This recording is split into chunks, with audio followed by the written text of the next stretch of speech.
Já parou para pensar que hoje você está vivendo coisas que ontem você não acreditava ser possível?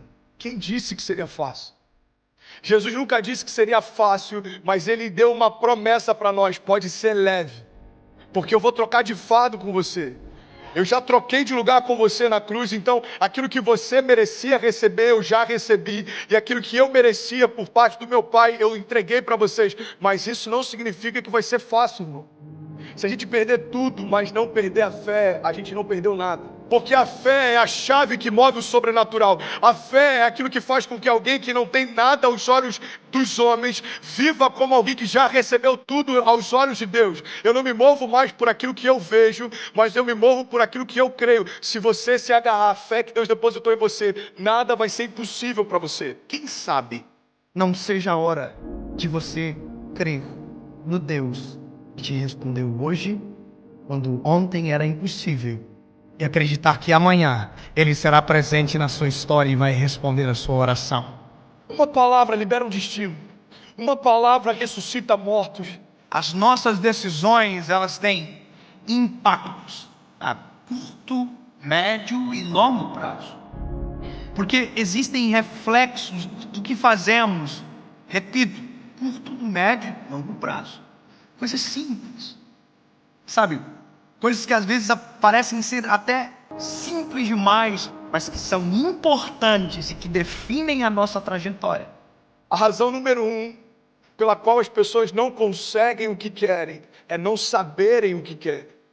Se você parar para pensar na nossa vida, nós só valorizamos quando aquilo que estava nas nossas mãos vai embora. E nas nossas mãos não tinha valor, mas quando vai embora a gente percebe o valor que tinha, mas que nunca falamos quando nas nossas mãos está.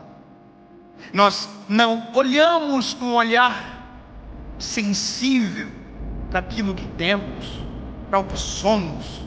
Nós precisamos de dor, nós precisamos de perda, para verbalizar coisas que os nossos sentimentos ocultam, às vezes até mesmo de nós. O que você murmurava, ao invés de você declarar aquilo que você desejava ver. A fé não é a gente constatar o que está acontecendo, é a gente declarar o que vai acontecer. Então, ao invés da gente ficar murmurando, entenda isso em nome de Jesus, começa a declarar por fé as realidades ao teu redor e elas vão ser transformadas. Aquilo que poderia ser um ponto de tensão na minha casa se tornou um pilar de sustentação na minha casa. Por quê? Porque não tem a ver com aquilo que me cerca, mas como eu enxergo aquilo que me cerca. É por isso que eu quero te convidar em nome de Jesus a entender, tá? A razão pela qual a gente não vive muitas coisas é que a gente não sabe para onde a gente quer ir. Você já está no lugar onde não tinha, você sonhou que esse lugar traria para você plenitude. Agora você já está ansioso com um novo futuro. Aí quando o futuro chega, você já está ansioso com um novo futuro. Sabe uma das coisas que eu mais tenho visto na minha geração? Quando aquilo que um dia era futuro se torna presente, ele está encontrando a gente ausente. Porque a gente já tá sonhando com um novo futuro desejado. É dolorido falar isso. Mas já parou para pensar que tem gente que só vai entender a preciosidade da vida quando a de alguém de muito perto for ceifada? Eu não sei se você já teve a experiência de ir a um velório, mas vá ao velório, é pedagógico. Você sai do velório muito mais amoroso. Você sai do velório muito mais sensível, muito mais grato. Você agradece o ar que expira quando descobre que a pessoa que está no caixão faltou o ar para viver. Você valoriza o coração que bate no peito. Você valoriza a esposa que você tem. E às vezes só se valoriza quando perde.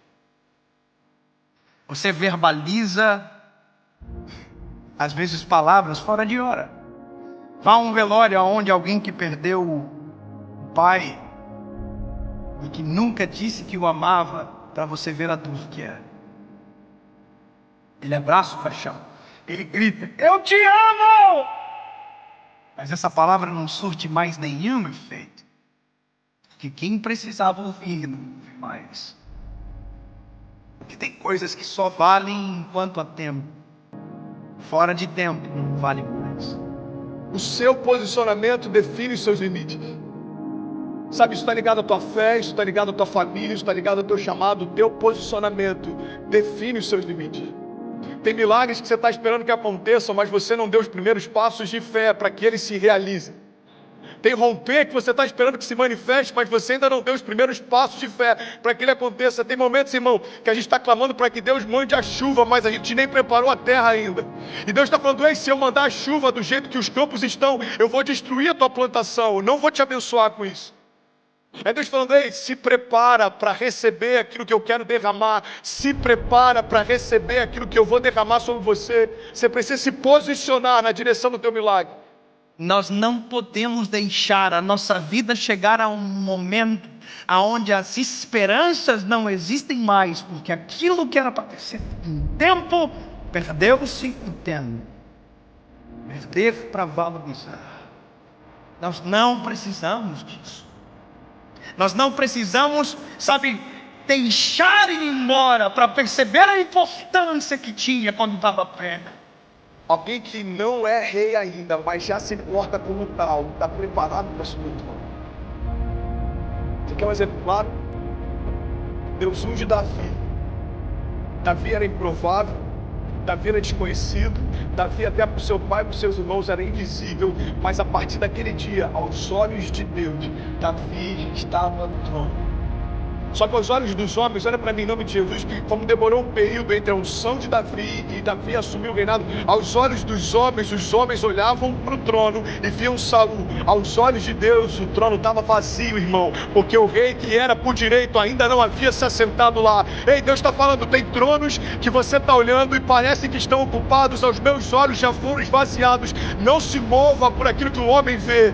Eu não vejo como o homem vê. Talvez você está olhando para uma situação e ela parece intransponível. Jesus já está olhando lá na frente e já foi vencida. Ele está falando: ei, você está preocupado por conta dessa crise?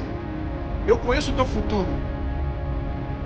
Eu sou aquele que eu não disse, irmão. Jesus, ele não está na eternidade, a eternidade está em Jesus. Então ele conhece a eternidade passada, a eternidade futura. É por isso que algumas crises, os céus não fazem sentido, porque às vezes uma crise financeira abate a gente, mas Jesus já sabe o que está te esperando na estação seguinte. Ele está falando para a gente nessa manhã: ei, você está preocupado por conta dessa crise, filho? Eu desenhei a tua história, eu sei onde você vai, fica tranquilo. Pare de reclamar, você ainda não se moveu. Pare de reclamar do resultado de escolhas que você não fez. Para você viver a vida que você deseja, você precisa abrir mão da vida que você leva. 2 Crônicas 7:14 diz: se o meu povo, que se chama pelo meu nome, se humilhar e orar e buscar a minha face, e se afastar dos seus maus caminhos, dos céus eu ouvirei, perdoarei os seus pecados e eu sararei a sua terra. Existe uma condicional. Deus está dizendo: olha, se o meu povo, que se chama pelo meu nome, se humilhar e clamar e se arrepender, o que ele está dizendo é o seguinte: se você der os passos de fé, os céus vão reagir àquilo que você está se movendo. O evangelho não tem a ver com conforto.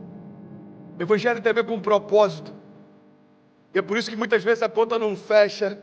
Irmão, quem disse que seria fácil? Eu quero te encorajar a você se posicionar na direção do seu destino, na direção do destino que Deus prometeu para você. Nada menos do que isso vai ser aceitável.